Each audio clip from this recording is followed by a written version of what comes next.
Jameel, breaking news है मेरे पास, मैं चाह रहा हूँ कि देखने वालों से वो शेयर की जाए। महंगाई के दौरान मईशत के इस्तेहकाम के लिए मुसल्लह अफवाज का एक बार फिर बड़ा फैसला।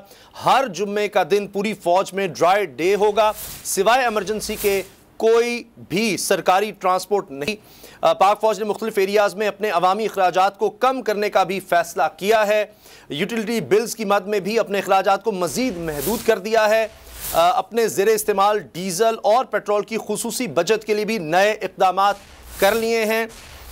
इसके अलावा बड़ी तरबियती मशक़ों और ट्रेनिंग के लिए दूर दराज इलाक़ों में जाने की बजाय कंटोनमेंट्स के करीब छोटे पैमाने पर ट्रेनिंग का फ़ैसला किया गया है।